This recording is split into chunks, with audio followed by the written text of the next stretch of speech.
sebab Nabi Muhammad.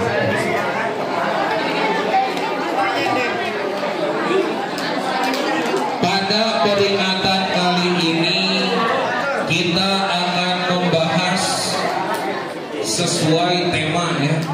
Apa temanya lupa? Membangun karakter Islami siswa berdasarkan akhlak atau susah baca Nabi Muhammad Sallallahu Alaihi Wasallam. Membangunkan karakter berarti mencetak karakter diri kita sesuai dengan tuntunan, sesuai dengan contoh yang telah dibawakan oleh Nabi Muhammad Sallallahu Alaihi Wasallam. Kenapa kita harus mencontoh akhlak karakteristik Kanjeng Nabi Muhammad Sallallahu Alaihi Wasallam? Karena kata Allah Subhanahu Wa Taala, laqad kana lakum fi Rasulillahi uswatun hasanah. Sungguh telah ada pada diri Rasulullah Sallallahu Alaihi Wasallam uswah.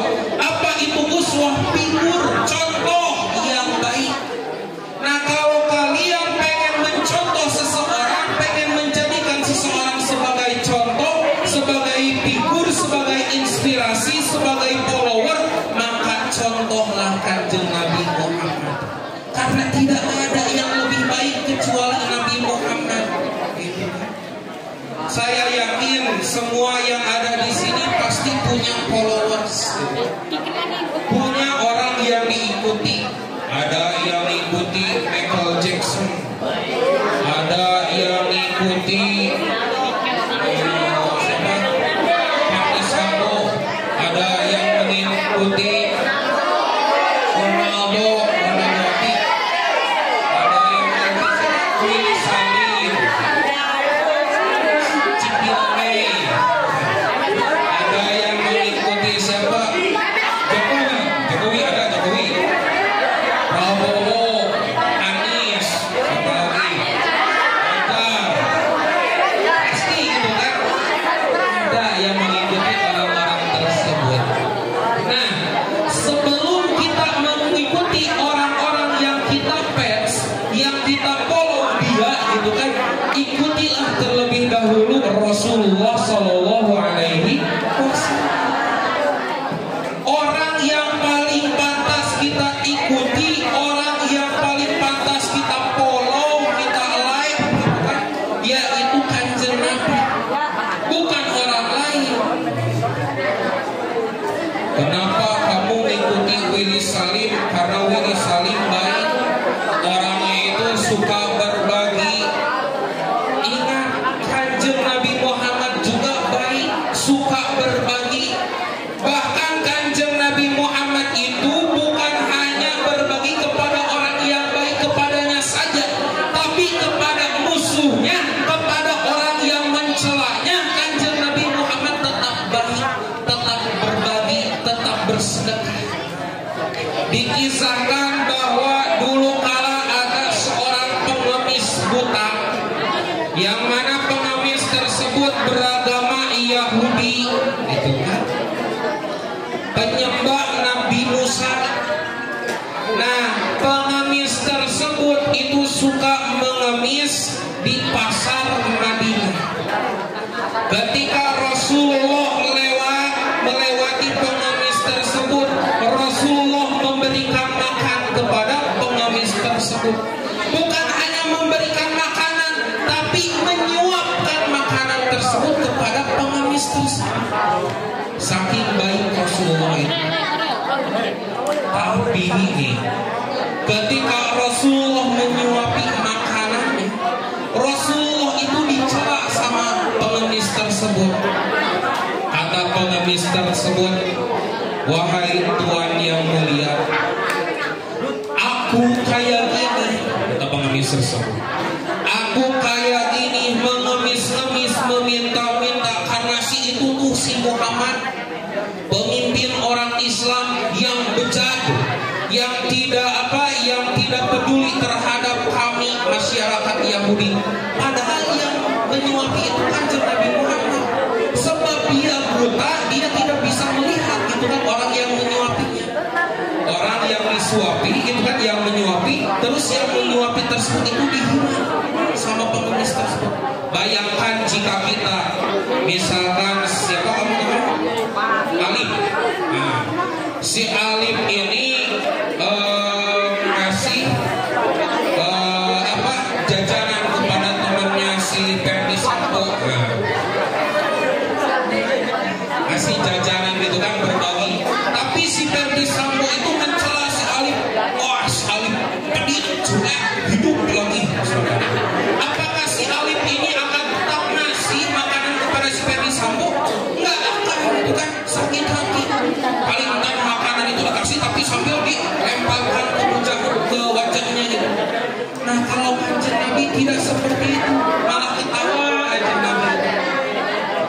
Ketawa, senyum, tetap memberikan makanan.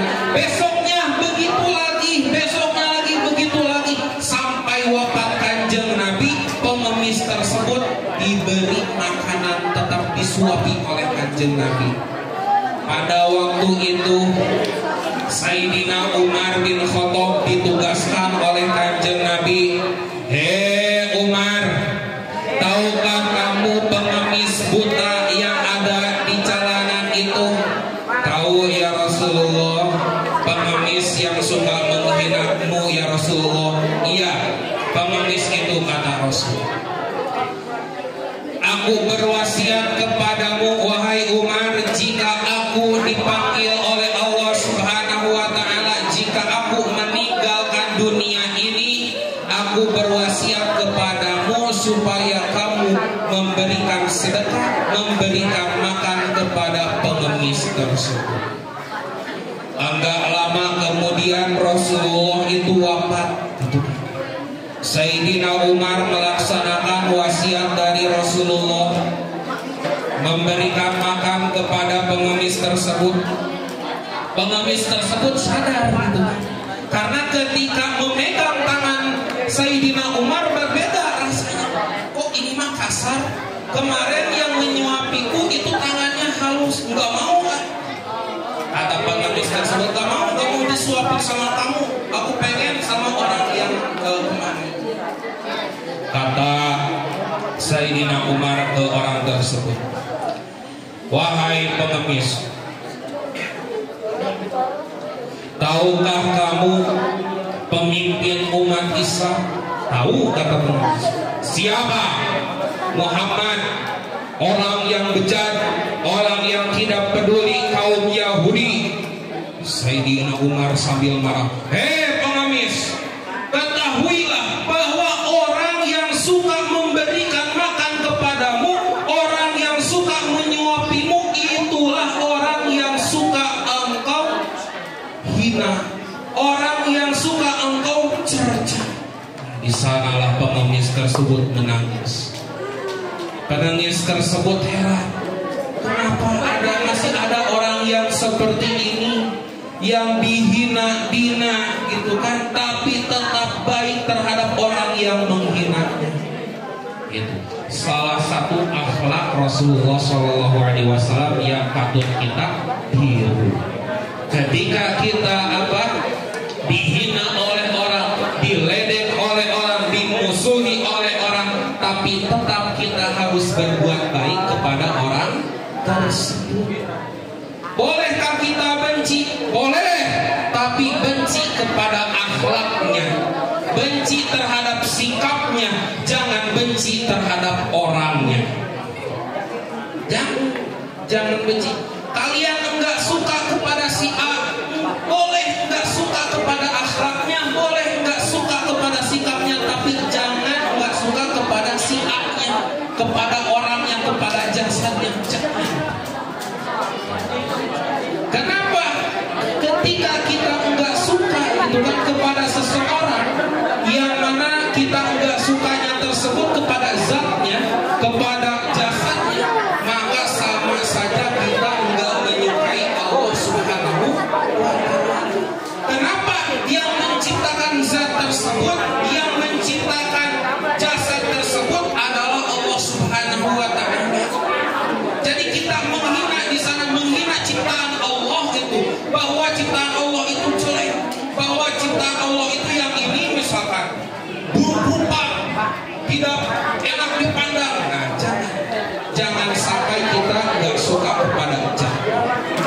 kritik boleh, nggak suka kepada sikap.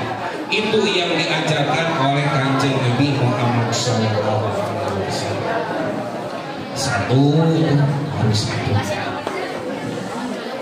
Kita akan membahas banyak ya sikap yang harus kita tiru dari Kanjeng Nabi itu ada banyak. Salah satunya yaitu tadi sifat dermawan. Yang kedua, sifat yang wajib kita tiru, yang pantas kita ikuti dari Kanjeng Nabi Muhammad, yaitu sifat kesabarannya yang begitu tinggi. Kanjeng Nabi itu adalah orang yang paling sabar.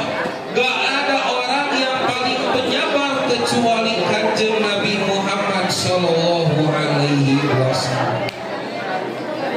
Mana buktinya Kanjeng Nabi Muhammad itu adalah orang yang sabar? Mulai dari kecil, usia 6 tahun, Rasulullah Sallallahu Alaihi Wasallam ditinggalkan oleh ibunya. Sabar Rasul. Udah yatim piatu dari kecil. Usia 6 tahun Rasul nggak mempunyai ayah, nggak mempunyai ibu, tapi tetap sabar, tetap berjuang hidupnya demi agama Allah, tetap memperjuangkan hidupnya, nggak putus asa. Nggak ada cerita Rasul mau bunuh diri, nggak ada. Saking apa? Saking sabar. Kemudian bukti yang kedua mana? Yaitu ketika Rasulullah Sallallahu Alaihi Wasallam berhijrah ke Taif, bukan berhijrah, berdakwah ke Taif, tabligh di Taif gitu kan, menyampaikan risalah Allah, menyampaikan pesan-pesan Allah tentang agama Islam. Di sana Rasulullah Sallallahu Alaihi Wasallam bertabligh, berceramah, berdakwah di hadapan masyarakat Taif itu kan, suruh beriman. Kata Rasul, ya ayyuhan nas amanu billah ittaqullah. Tapi apa balasan dari orang-orang Taif? Dilempari Rasul sama batu, sampai tidak sedikit gigi Rasulullah Sallallahu Alaihi Wasallam itu rontok. Mungkin semua gigi Rasul itu rontok, tak ada gigi satupun. Kenapa? Karena dilempari oleh orang Taif. Bahkan ketika Rasulullah itu kembali ke Mekah, orang-orang Mekah itu menyangka Rasulullah itu udah hampir mati, hampir wafat. Kenapa? Karena melihat tubuh Rasulullah itu sudah mengenaskan, kayak orang yang digeleng truk atau ditabrak nyamuk, misalkan ditabrak apa, tronton. Nah kayak gitulah jasad Rasulullah SAW, mengenaskan, dipukuli, diinjak, diludahi, dilempari. Banyak sudah. Sampai malaikat Jibril turun ke bumi berdoa kepada Rasulullah, ya Muhammad, berdoalah kepada Allah supaya aku membalikan gunung Taif ini. Aku tidak tega melihatmu tersiksa. Aku tidak tega melihatmu dipukul, dihina, diludahi, diinjak oleh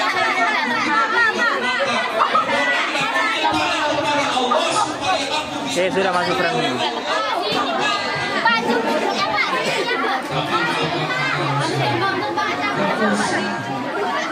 Gak boleh begitu, sekalipun mereka tidak beriman kepada Misi, permisi. Tuh kamu di luar nak. Jatuh lagi, tolong naikkan lagi. Terima kasih. Misi ayo.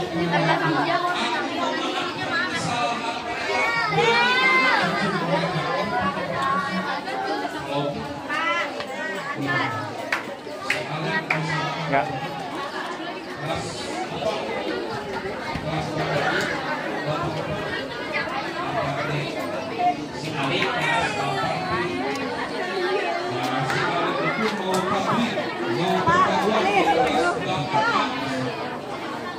Nah si Alif itu pas datang ke kelas 8A baru aja ngomong as udah Oke. mulutnya itu liput semua nih muka-muka ini. Karena dilemparin sama teman. Dipukuli si Alvin. Ya foto, video. Apakah si Alvin akan terus datang ke kelas 8, akan melanjutkan kelas 8? Mana ya Yali? Pasti si Alvin itu lapor ke BK, ke guru, lapor ke penjara gitu kan, lapor ke polisi, aku disiksa sama si Alvin pasti seperti itu. Tapi Rasulullah itu bedanya sifat sudah cukup. Itu kan sabar dan memaafkan. Yang kedua, akhlak yang patut kita contoh yaitu sabar. Yang pertama tadi apa? Dermawan, suka memberi. Yang kedua yaitu sabar. Kemudian akhlak Rasulullah yang ketiga yang mesti kita tiru yaitu Rasulullah adalah orang yang paling penyayang, paling pengasih. Bahkan sayangnya Rasulullah itu bukan hanya kepada manusia saja, gitu. Tapi kepada hewan, kepada tumbuhan Rasulullah itu tetap sayang, tetap mengasihi. Sampai Rasulullah Shallallahu Alaihi Wasallam itu dulu pas ada kucing yang tidur di depan karpet Rasul, di depan sejadah Rasul, Rasul tidak mau membangunkan kucing tersebut. Tapi apa yang dilakukan oleh Rasul? Memotong sejadah tersebut. Saking nggak mau mengganggu kucing tersebut itu sedang tidur, nggak mau membangunkannya. Rasul mengorbankan sejadahnya demi kucing tersebut. Itu salah satu contoh sifat kasih sayang Rasul kepada tumbuhan. Sama Rasul itu kasih sayang kepada manusia, apalagi bukan hanya orang Islam saja yang disayangi oleh Rasul, tapi orang non Muslim aja disayangi oleh Rasul. Tadi contohnya, mana buktinya tadi? Pas Rasulullah Shallallahu Alaihi Wasallam memberikan makan kepada pengemis Yahudi. Nah itu bukti Rasulullah itu apa namanya? Kasih sayang terhadap orang non Muslim. Nah, sifat yang ketiga yang wajib kita contoh, yang pantas kita tiru, yaitu sifat kasih sayang. Masih banyak lagi sifat-sifat yang wajib kita tiru, yang patut kita contoh dari Rasulullah Shallallahu Alaihi Wasallam. Tapi mungkin dicukupkan 3 saja. Ada hal yang penting yang harus kita ketahui selain sifat yang wajib kita tiru dari Rasulullah Shallallahu Alaihi Wasallam, yaitu apa? Mengenal Rasulullah Shallallahu Alaihi Wasallam. Sebelum kita mengenal, kita akan membahas biografi Rasulullah. Saya mau tanya dulu, cinta gak kepada Rasul? Cinta? Apa buktinya kalian cinta kepada Rasul? Hah? Sholawat? Bukan hanya itu, tapi bukti yang paling kuat, bukti cinta kita kepada Rasul ialah mengenal Rasul.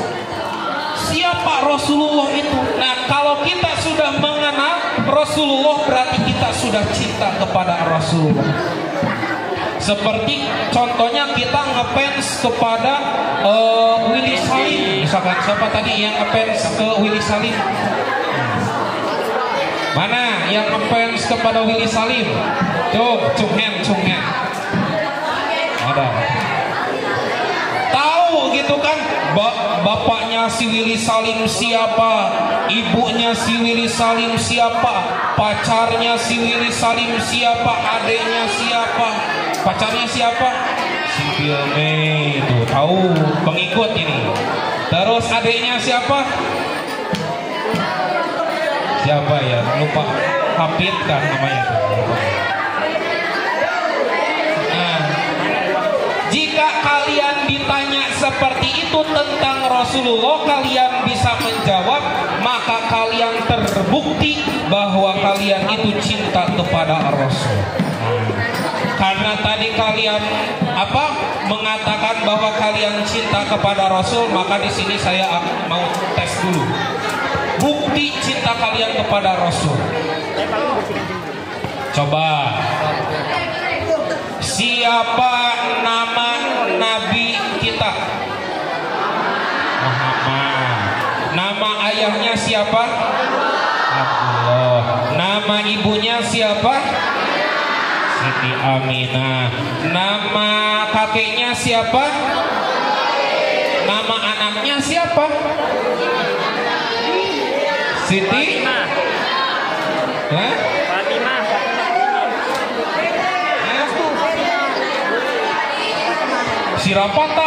Sirapatar mah Rapi Ahmad itu mah. Siapa? Qasim, Said Qasim. Terus Fatimah. Ada lagunya itu kan. Bentar, iklan dulu ya.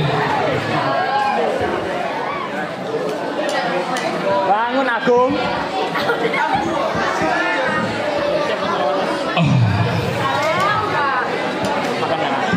Ada lagunya itu tentang anak Nabi. Siap, miring. Ada yang tahu lagunya? Band Geplok. Siap. Coba band Kepret. Cek sound. Lagu tentang Rasulullah. Tentang apa? Tentang kisah Rasulullah.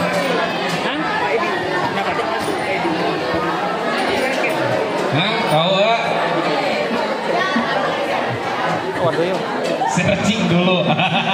Ketahuan. Nah. Ya, Bu.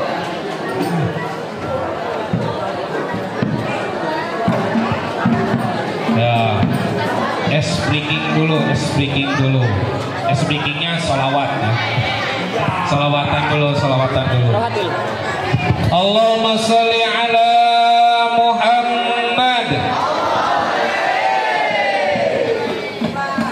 Ahmad ya Habibi salam Habibi salam alaika Habibi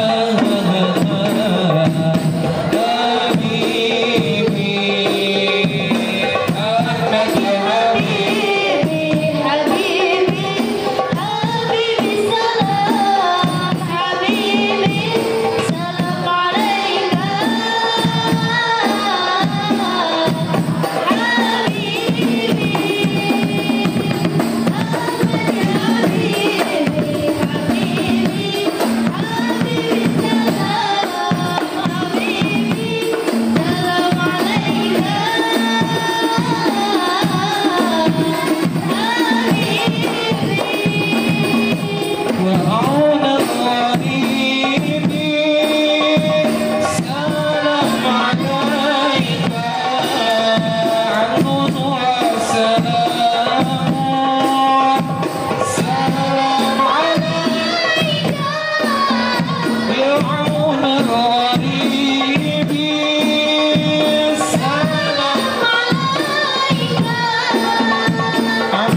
hafal ke salawat itu?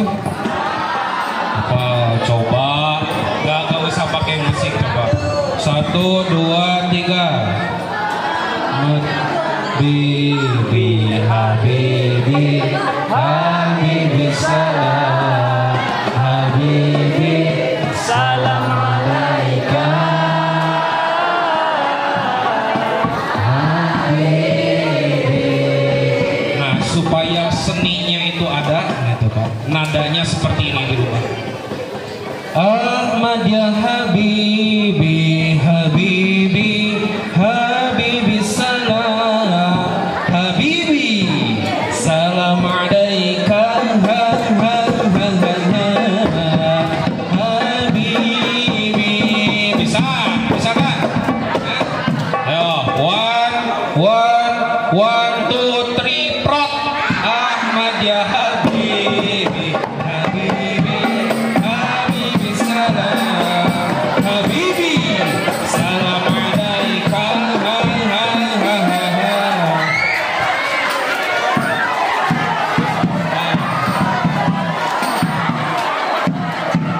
Iklan.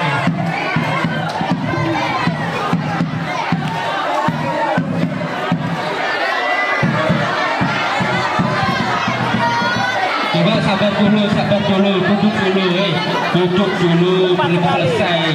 Ceramahnya aja belum selesai loh. Siapa yang nyuruh tadi? Ayo duduk semua. Ayo kita menghormati tamu kita. Ayo, tamu kita belum selesai ngomong loh. Kau sudah berhambur. Nah, duduk dulu. Ayo duduk dulu. Semuanya, yang cewek juga yang di depan, duduk dulu. Ayo duduk dulu. Ayo, Jaya, Umar, Bakar, duduk. Selesaikan dulu ada tausiahnya. Ayo, duduk dulu. Yang di depan cewek, duduk semua.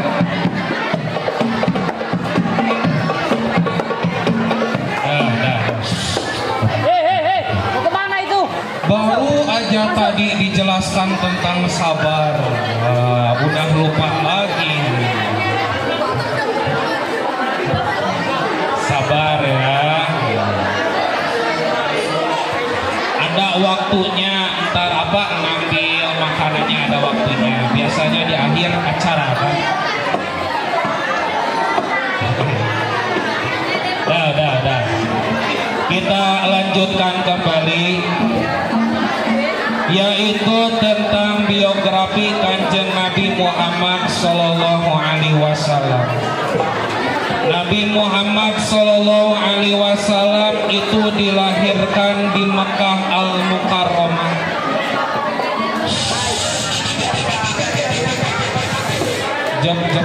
Jempling. Pada tanggal 12 Rabiul Awal tahun Gajah. Kenapa tahun dikelahirkannya Kanjeng Nabi itu disebut dengan tahun Gajah? Karena pada waktu itu Raja Habasyah atau Raja Abraham itu namanya, Habasyah itu negerinya, memerintahkan tentaranya untuk menyerang Mekah, untuk menyerang Ka'bah. Nah, di tentara Raja Abraham itu banyak yang membawa gajah.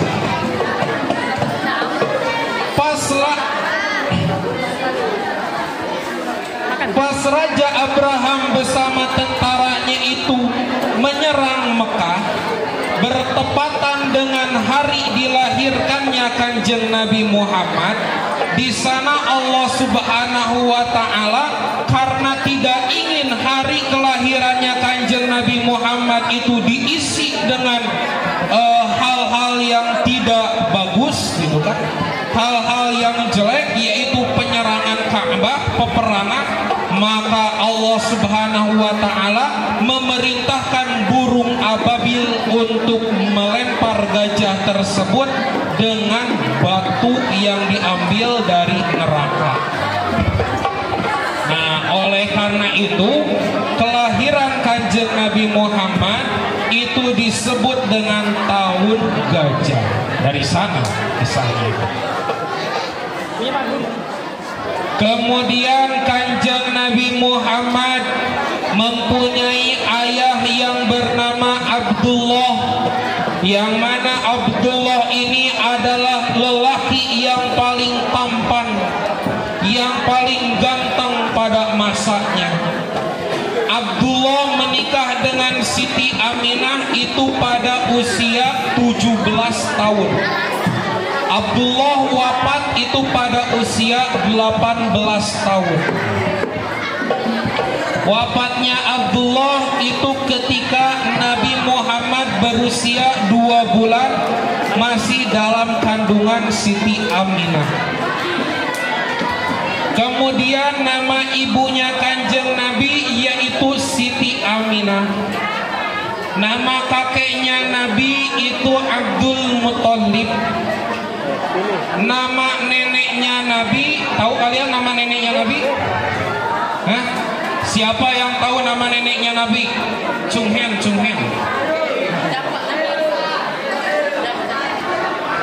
Siapa yang tahu nama neneknya Nabi?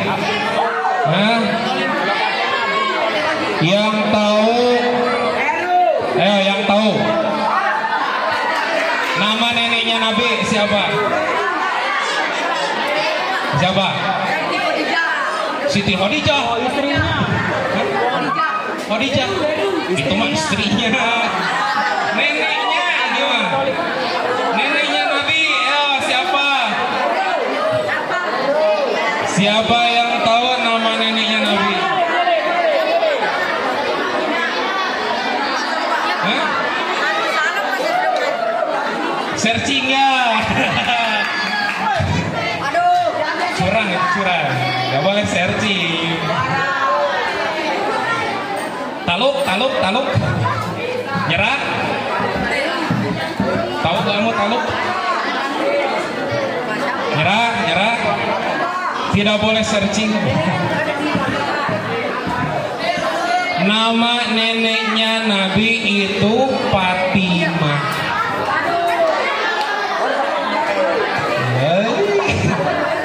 Tapi Fatimahnya itu Fatimatul Asad.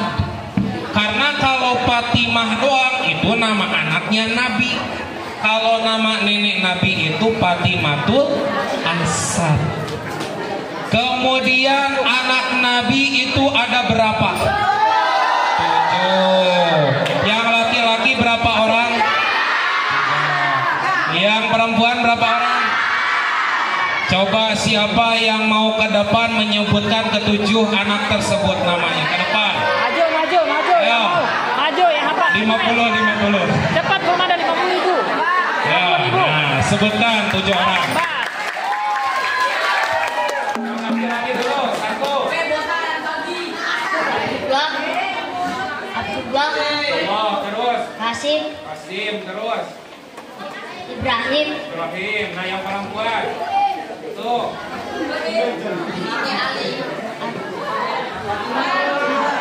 Anak-anak Nabi ada 7 orang. Nabi Kusum.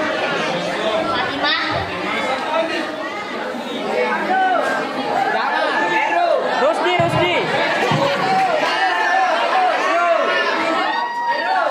Siap Mel. Lambat langsung masuk, langsung maju, nggak pakai angkat tangan. Langsung nyanyi ke depan. Zainab. Ganti. Sambil nyanyi foto itu. 3 laki-laki, 4 perempuan. Siapa mau maju Aisyah? Masuk. Ganti pemain. Cewek.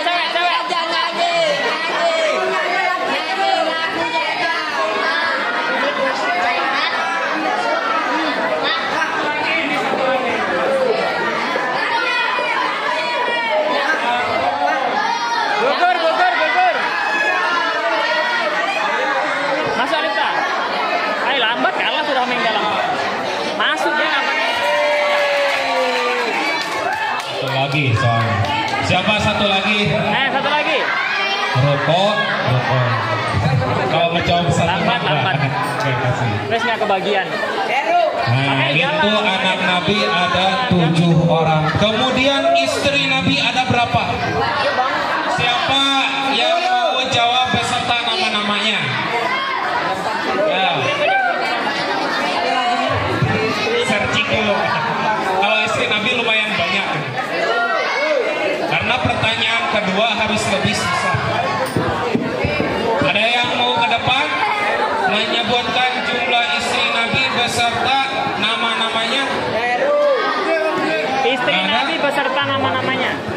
Istri Nabi itu ada 9. Menurut satu pendapat istri Nabi ada 11. Tapi yang 3 orang itu bukan istri Nabi, tapi hamba sahayanya Nabi. Kalau kanjeng Nabi beda ya. Kanjeng Nabi itu diberikan kehususan oleh Allah Subhanahu wa Ta'ala, boleh menikah sampai 9 kali. Wow, 9. Kalau kanjeng Nabi, wah kalau gitu nak jadi Nabi itu enak ya, nikahnya 9 kali. Enak dari mana? Kalian lihatnya enaknya doang. Padahal ada yang dikhususkan oleh Allah Subhanahu wa Ta'ala untuk kanjeng Nabi yang memberatkan kanjeng Nabi.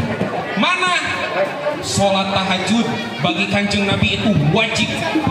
Sholat duha bagi kanjeng Nabi itu wajib. Sholat tahajudnya aja kanjeng Nabi itu 100 rakaat. Bahkan dalam satu riwayat Siti Aisyah radhiyallahu anha melihat kanjeng Nabi sedang sholat, melihat telapak kakinya kanjeng Nabi itu bercucuran nanah, bercucuran darah, lecet gitu kan. Kenapa? Karena terlalu banyak sholat, sampai 100 rakaat. Minimal itu 100 rakaat. Satu rakaatnya itu 1 khataman Al-Quran kanjeng Nabi. Berarti sekali kanjeng Nabi sholat itu menghatamkan Al-Quran 100 kali. Oleh karena itu enggak menjadi heran gitu kan, enggak menjadi aneh kanjeng Nabi sholat itu sampai kakinya, telapak kakinya bernanah, telapak kakinya lecet, berdarah gitu. Enggak aneh karena sholatnya itu panjang, lama. Nah, itu kekhususan bagi Nabi wajib. Jadi kekhususiaan bagi Nabi itu ada yang enak gitu kan, ada yang memberatkan.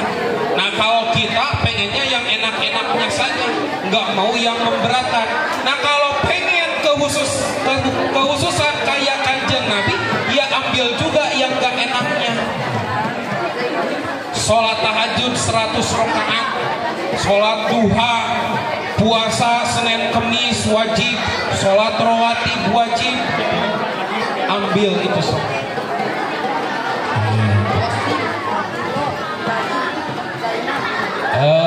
Anak-anakku sekalian, siswa-siswi SMP Negeri 2 Muara Wahau, mungkin hanya itu saja yang dapat saya sampaikan. Kurang lebihnya mohon maaf. Jika ada tutur kata saya yang menyakitkan hati, mohon dimaafkan. Sebelum saya tutup, saya akhiri dengan pantun.